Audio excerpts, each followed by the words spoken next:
बेटा, I am going to talk to you people on a lesson, The March King. This is the second lesson of the book.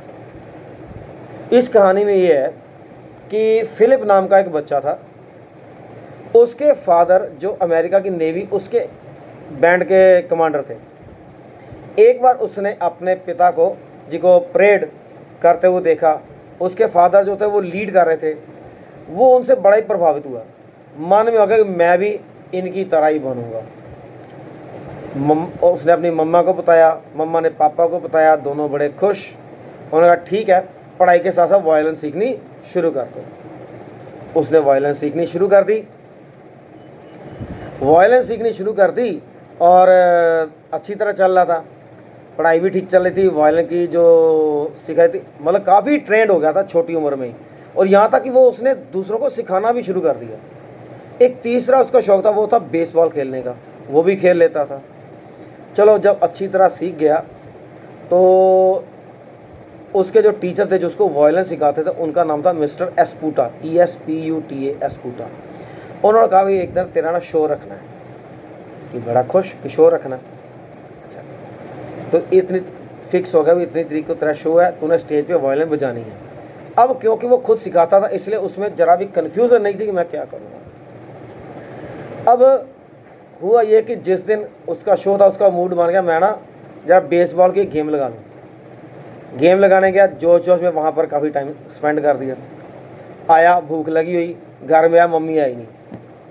तो मम्मा ने क्या लिखा था कि मैं कहीं जा रही हूँ, देरी से लौटूंगी। नतीजा उसने देखा कपड़े मेरे कहाँ गए। अब कपड़े मिले ना। अब देखो ना, कोई प्रोग्राम करना है उसके लिए तैयारी चाहिए, अपनी तैयारी चाहिए कि जो आपने ट्यून्स बजानी उनको बजा के देखना चाहिए, उनका दूसरे म्यूज़िक इंस्ट्रूमेंट्स के साथ तालमेल बनना चाहिए। फिर आपकी जो ड्रेस है वो भी तैयार होनी चाहिए कि वो नीट एंड क्लीन हो, प्रेस्ड हो, शूज़ पॉलिश्ड हो, ताकि जो आपका इम्प्रेशन है पब्लिक के ऊपर, अपीयरेंस का इम्प्रेशन, वो भी अच्छा पड़ना चाहिए। अब वो कंफ्यूज कि मैं करूं तो क्या करूं। चला गया टीचर के पास। तो अब टीचर जो होता है वो हमेशा एक स्टूडेंट की मदद करता है। उसने कहा कोई नहीं बेटा, करते हैं। उसने कहा क्या ऐसा करो, अपनी वाइफ को बुलाया, कहा इसे ना मेरी शर्ट डलवा दो। वो कहते आपकी शर्ट, कहते शर्ट डाले, थोड़ा पिन अप उसको कर देना ताकि इसके फिटिंग हो जाए। ठीक है, जो टीचर के मिसेस थे वो ले आए, शर्ट डलवाई, उसके पिन अप करते करते करते करते उसको पूरी तरह फिट कर दिया। अब लगे कि प्रोग्राम बढ़िया हो गया। फिलिप खुश, उसके सर भी खुश, मेहनत करने वाली मैम भी खुश। अब गया वो प्रोग्राम शुरू कर दिया। चलो, वायलिन उसने अच्छी बजानी शुरू की। लेकिन अब वायलिन बजी तो थोड़ी थोड़ी शरीर में हरकतें भी होनी थी। अब शरीर में थोड़ी थोड़ी हरकतें हुई तो क्या हुआ, पिन से वो एक एक करके खुलना शुरू हो गई। अब जहाँ जहाँ से पिन खुले वहाँ से शर्ट ढीली होती जाए। एक टाइम ऐसा आया कि पूरी पिन सी गिर गई, शर्ट बिल्कुल क्या हुआ, पूरी तरह खुल गई। और वो अब वायलिन कैसे बजाए, वायलिन बजा ना सका। नतीजा था कि जो पब्लिक थी जो उससे इम्प्रेस हुई थी वो हंस पड़ी, मजाक उड़ाना शुरू हो गया। पब्लिक उठ के चलेगी, मजाक करते करते चलेगी। अब टीचर को गुस्सा आ गया। नेचुरली गुस्सा आना ही था कि सारा इतनी मेहनत पर किए किराए पर पानी फिर गया। उन्होंने डांटा, और तेरे लिए कोई फ्रेशमेंट नहीं, कोई चाय पानी, गेट आउट। इसी तरह एक बार और भी को बाद में फिर गलती कर गया था। तो ना उसको गुस्सा आया, कहता मैंने अब म्यूजिशियन बनना ही नहीं है, मैंने ये वायलिन सीखनी नहीं है। तो फादर कहता क्या करना है, कहता पापा सोच के बेकर बनूंगा। बेकर मतलब जो ब्रेड बिस्किट्स वगैरह बनाते ना, वो बनूंगा। अब पेरेंट्स से तो समझाना ही होता कि बच्चा गलत राह पर ना जाए। नहीं नहीं मैं जाऊंगा, ठीक है चल भाई। वो उसका एक फादर का एक मित्र था, वो बेकर था। कहता बुलाया, कहता ठीक है बेटे, रात को 8:30 बजे आ जाना। बड़ा खुश कि मैं अब बेकर बनूंगा। गया 8:30। अब वहाँ पर जो बेकरी पे काम करने वाले थे उनकी नेचुरली हम भी कई बार देखते हैं वो कितनी स्पीड से काम करते हैं, और जो एक हमारे जैसा अनट्रेंड होता उसकी तो बिल्कुल भी स्पीड नहीं होती है। अच्छा, उसने काम किया, उसने मज़ा तो आया। उसके बाद चलो भाई ज़रा ये ब्रेड वगैरह दे के आए। अब उनकी स्पीड इसकी स्पीड सीखना तो काम पड़ना था। सारी रात भट्टी के आसपास लगा रहा, काम करता रहा। दिन को बोले जाओ जी ब्रेड दे के आओ, वो ब्रेड बांट गया। तो पापा ने एक, मैं बात करनी भूल गया था, पापा ने कहा था बेटा पढ़ाई नहीं छूटनी चाहिए, कि उन्होंने समझाया बेटा ये बेकर्स अनपढ़ होते हैं तो तुम अनपढ़ों वाला काम करोगे। कहता नहीं पापा मैं अनपढ़ नहीं रहूँगा। कहता ठीक है पढ़ाई लिख, स्कूल जारी रहेगा, पढ़ाई भी जारी रहेगी। कहता ठीक है। वो गया स्कूल तैयार हो गया था। उधर से रात भी बेकरी में काम किया, उसके बाद डिस्ट्रीब्यूशन की, ब्रेड की, बिस्किट्स की, फिर स्कूल चला गया। आगे काम कहाँ हो, फिर भी काम किया। उसके बाद फिर बेकरी पे चलो, बेकरी काम ना हो, थोड़े दिन का उसको नींद आनी शुरू हो गई। तो फिर नेचुरली जो ड्यूटी पे सोएगा मालिक तो उसको डांटेगा ही डांटेगा। उसका अच्छा करो ये बच्चे को देख लो जरा, बच्चे को झुला दो। एक रात झुलाया, बहुत नींद आ गई। दूसरी रात का वो फिर झुलाया, अब वो काम से थका हुआ था, वो सो गया। बच्चा जो उसने झूला झुला था वो रोने लग पड़ा। इसको पता ही ना चला कि बच्चा रो रहा है।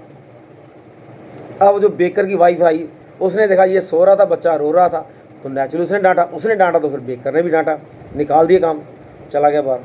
पापा वायलेंस सीखनी ही ठीक है। तो चलो ठीक है बेटा, make compromise with your teacher, माफ़ी मांगो और सीखना शुरू करो।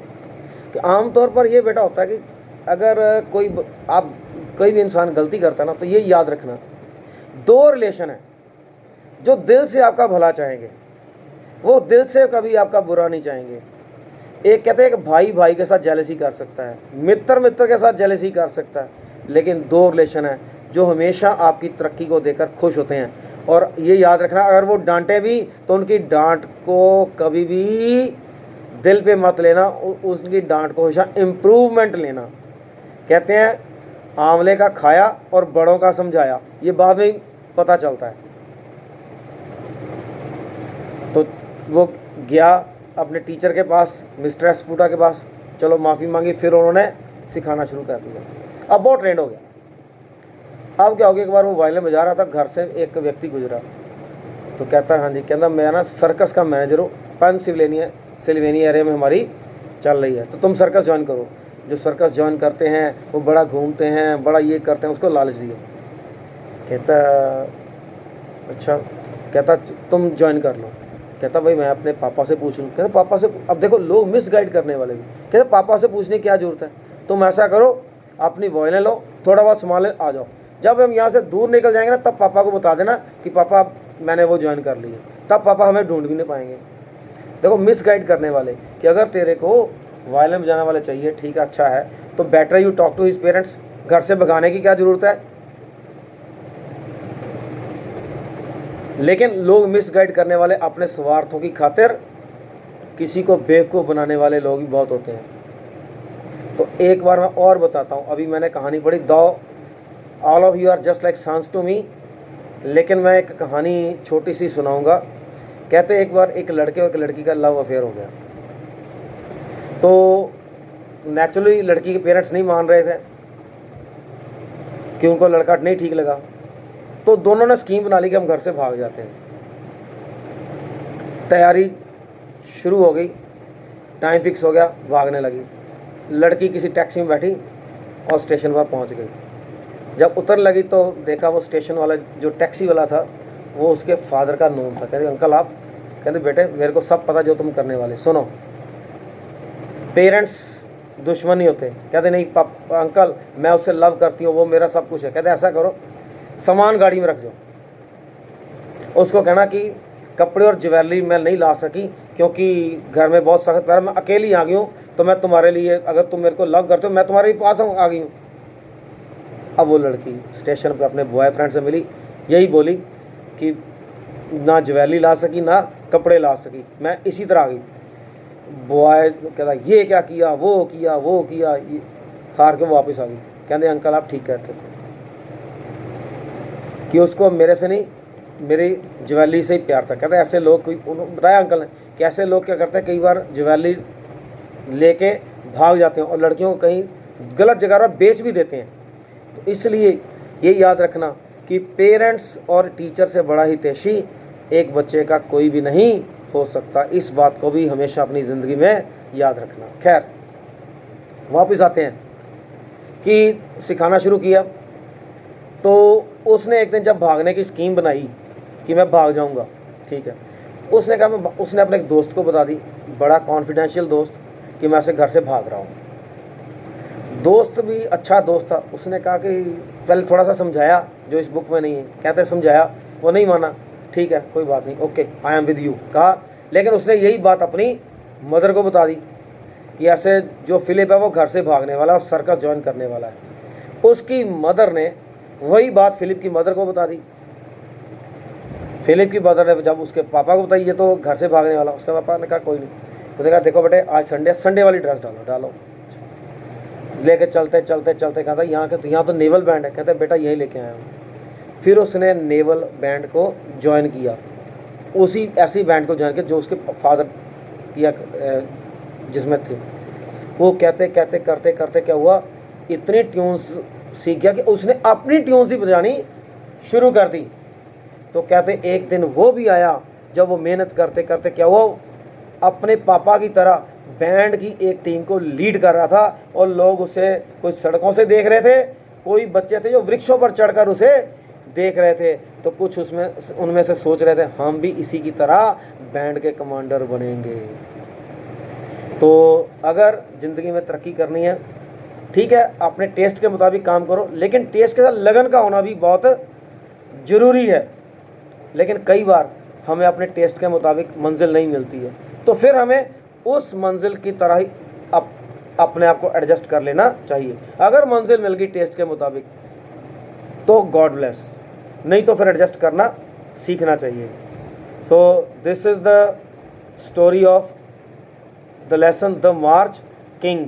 इसको बेटे याद रखना, और मैं इसकी समरी, इसके क्वेश्चंस आपके साथ शेयर करने लगा हूँ।